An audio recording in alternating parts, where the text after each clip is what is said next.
How about a bit? How about a bite? What about things that go bump in the night?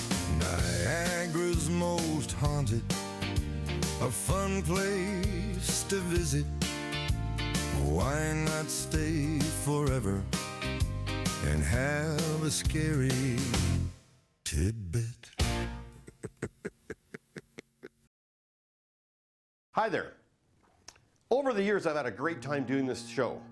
So I decided to take a little different approach. We've had a lot of write-ins from viewers, and they've asked, what is the scariest thing you've ever experienced filming this?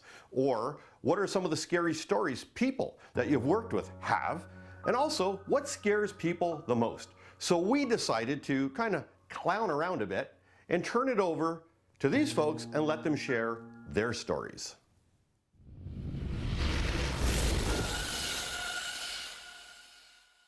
So here we are in a music store. It's not unlike a place that the Spoons used to rehearse back in the well, before the Spoons, a band called Impulse in the 70s. When I was a kid, I worked at a music store in Burlington, and it was like this, and I would come to the store sometimes on weekends on my own. The place would be shut down, and I would have to go through the front, like, right, say here, the place would be dark. I have to go all the way to the back, go down, turn the lights on in the basement, and make it all the way up to the front of the store, kind of where we are now, through like a maze of boxes, and I was a little freaked out, especially on weekends. Nobody around, and it felt kind of secluded. And I had to open up this big door with a padlock to get in this rehearsal space where we kept our drums and amps, because we lived in an apartment at the time. I couldn't play my Marshall really loud, so I had to. If I really wanted to rock out, I had to come to this spot. Anyways, one time I remember going down there. I think it was a Sunday. Nobody around. A little freaked out being there by myself, and I get lost in the moment. I got my Les Paul, and I'm rocking, and I got the amp cranked really loud.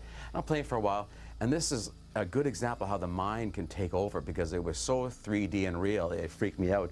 I was playing, working on some original song, and all of a sudden, I didn't even catch it right away, but when it did, I froze. It was, the whole band was playing around me. I could hear drums and keyboards and backup singers like loud as I was, like blasting around me. And when I suddenly realized, I stopped playing. I just like froze, and it was like somebody cut off the tape. I could actually hear like the cymbals going psst, and the background vocals kind of going off like almost like a reverb tank. It wasn't just like that. It was like this, like somebody turned the volume off. I said, what the hell was that? That was so real. I mean, it sounds kind of funny when you hear it like that, but I was so caught in the moment that I actually like heard a whole band or whole orchestra around me. Anyways, I was like almost frozen. You wake up in the middle of a dream and you can't move. That's what I felt like. I didn't know what to do. I just slowly reached over, turned off my amplifier, put my guitar down, and just got out, unlocked the door, and just crept out of the place. And I took off on my bike to go home again. But that was something that stayed with me for a long time. It made me kind of wonder what happened there. But I suppose it was just in my head,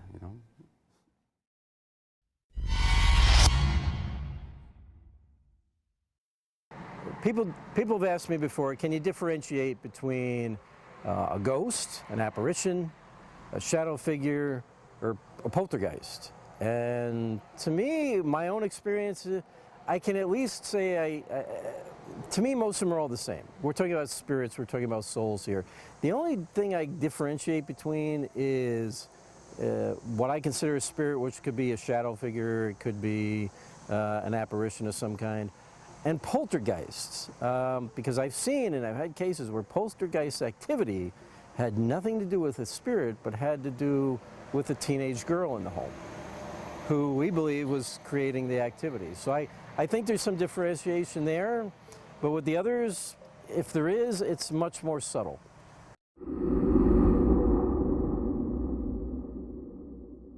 And for me, I've never seen anything that you could equate to the paranormal. I did have a case as a young uniformed cop where Santeria was involved. That was kind of creepy.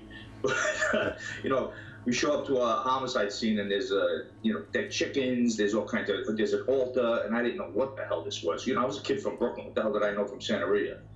And we worked in basically an all-black neighborhood, and this is a Spanish thing. And when I found out what the hell the whole Santeria thing was, but a lot of the Santeria is not negative, from what I learned. But coming up to a homicide scene, and then there's an altar. It was something right out of a friggin' movie. I swear to God, it was pretty wild.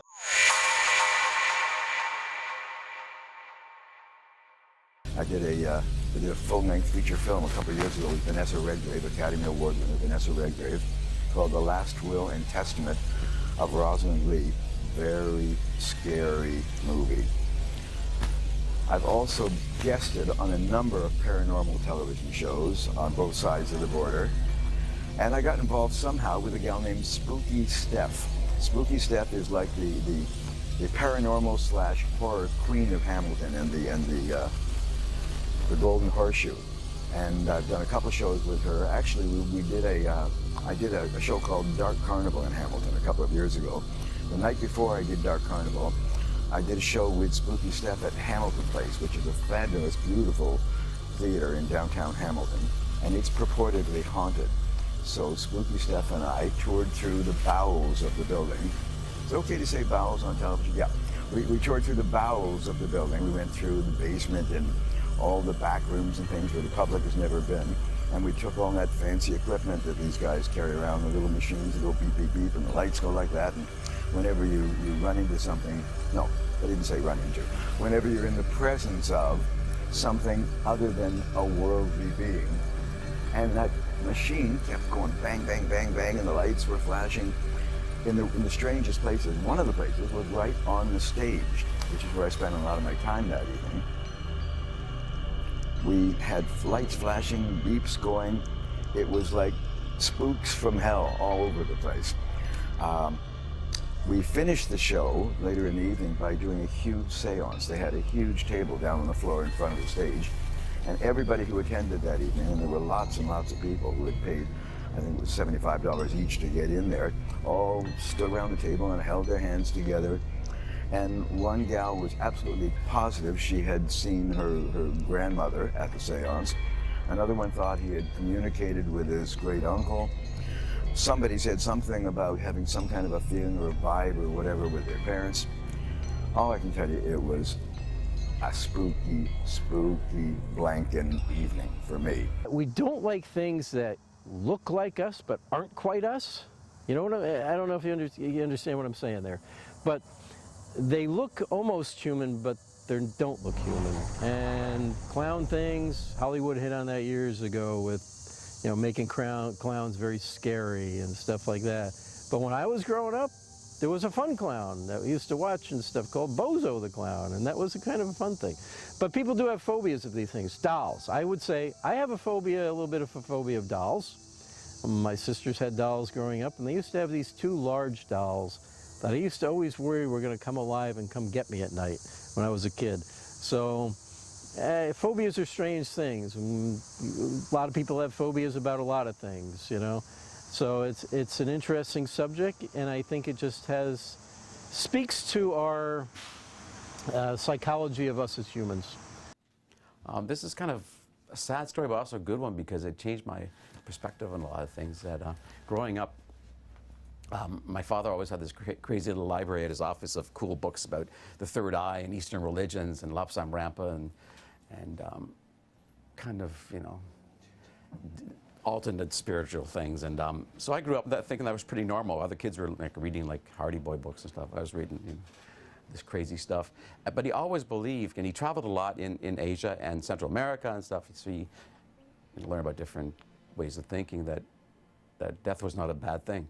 Just another step moving forward and that kind of thing. And when it came time when he sadly passed away, and it was a long drawn out thing, but I remember it being a really awful thing until one night, it was very close to the time he passed away. He came back to the hospital, and he was in a really good mood, and I said, "What's going on?" He said, "This childhood friend who had died as a kid, like a 16-year-old, they were friends, and he died, it was back in Germany, came to visit him the night before, and he hadn't seen him since they were kids together, and he said, I'm coming to get you, and suddenly his spirit kind of woke up, and he felt great, and because all these memories came back, and he was going to go be with his friend that he'd missed, all his life, and he felt completely at peace with that, and that kind of made me, feel better about what was going to happen.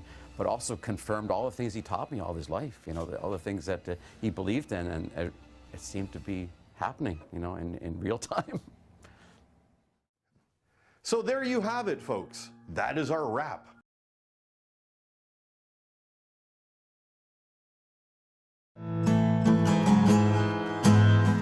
I hope you practice the words. It's really difficult. Here we go.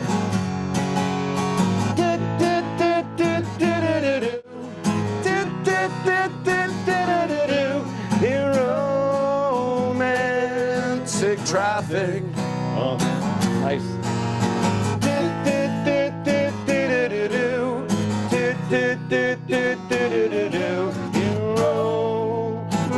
Romantic traffic. Oh, oh. Big finish, here we go.